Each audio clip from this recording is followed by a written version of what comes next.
Donc, nous passons maintenant la parole à Léa, Léa Robert, qui est Léa, étudiante en master. C'est la Benjamine de nos intervenantes, j'imagine. Elle est en master de relations internationales et de gestion de crise à Sciences Po. Fondatrice et présidente de la jeune mais dynamique association Burkina-Biga sur l'éducation et l'égalité, et qui travaille en France et au Burkina, mais également aussi qui commence à développer dans d'autres pays d'Afrique. Je pense que juste pour la petite histoire, peut-être quand même, Léa a été stagiaire à la clé, et puis elle y est revenue en tant que membre élu, et elle est aujourd'hui membre du bureau, de notre bureau, secrétaire générale adjointe auprès du Guesclin, et nous nous en félicitons. Nous nous félicitons que des jeunes femmes de cet enthousiasme et de cette énergie rejoignent les associations, parce que c'est un peu le problème qu'on a, c'est que souvent c'est à la retraite que les gens prennent du temps prennent de leur temps, et là c'est très bien quand on a des jeunes comme ça. Donc Léa, donc je te tutoie puisqu'on se tutoie d'habitude. Est-ce que tu peux nous parler un peu de ce que tu fais avec Burkina? Merci beaucoup, Jocelyne. Donc, bonsoir à toutes et à tous. Il me semble avoir vu quelques prénoms masculins quand même. Donc, je suis ravie d'être présente parmi vous ce soir. Je vais principalement vous parler de l'éducation et de l'accès à l'école des filles au Burkina Faso. Beaucoup de choses ont déjà été évoquées précédemment, donc sur les pays d'Afrique, mais je pense que ce sera un peu plus particulier. Et je vais également ensuite vous présenter les activités qu'on fait en fait avec mon association. Donc tout d'abord, Burkina-Biga est une association que j'ai créée il y a presque 2 ans maintenant, en partant du constat, grâce à plusieurs témoignages d'enseignants de la ville de Kaya, que la ville subissait une véritable crise éducative depuis 3 ans. Et comme dans la plupart des situations précaires et instables, ce sont les filles et les femmes qui sont en première ligne et qui en voient les premières conséquences. Donc juste pour situer le contexte régional, Kaya, c'est une ville qui se trouve dans le centre nord du Burkina Faso.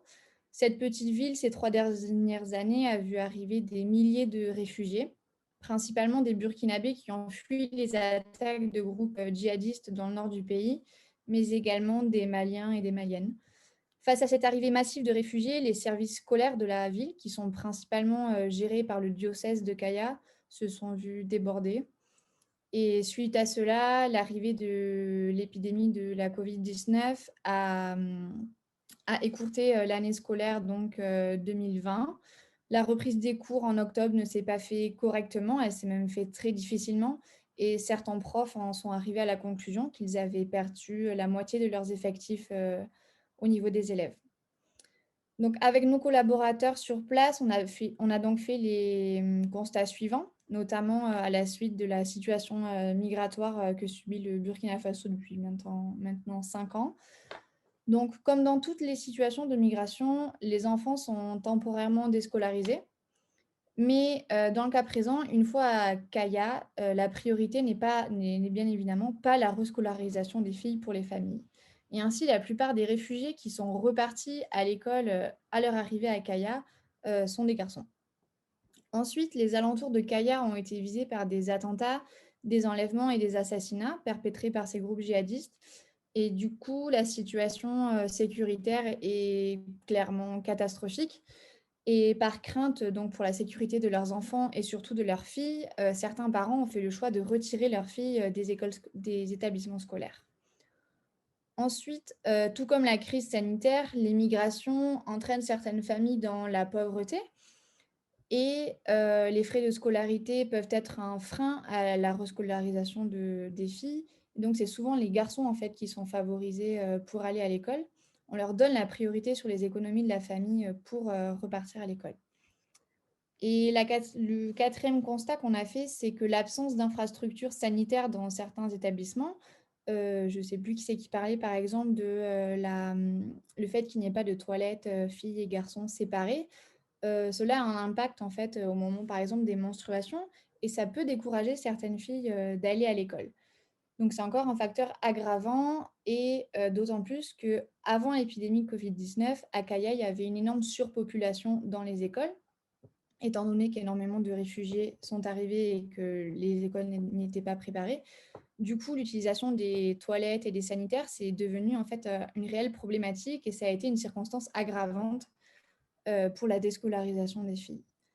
Ensuite, on a fait des constats à cause de la crise sanitaire, donc, qui était intervenue un peu plus tard qu'en France au Burkina Faso, même s'ils ont confiné et fermé les établissements scolaires dès avril, il me semble.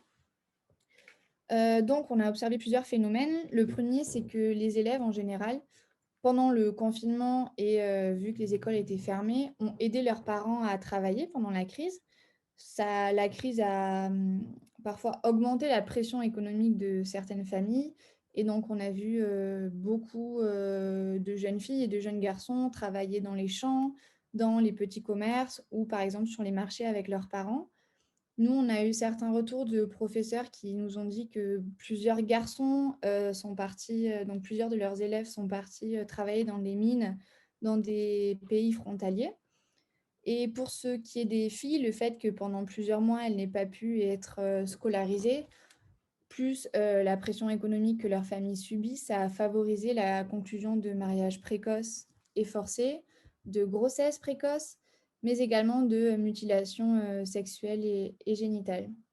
Ce qu'on a vu pendant le premier confinement, ça a été largement observé dans beaucoup de pays d'Afrique, c'est que des femmes ont profité du fait que, certes, que les filles n'étaient pas à l'école pour proposer de plus en plus des excisions à domicile sur des temps où les filles, normalement, auraient dû être scolarisées.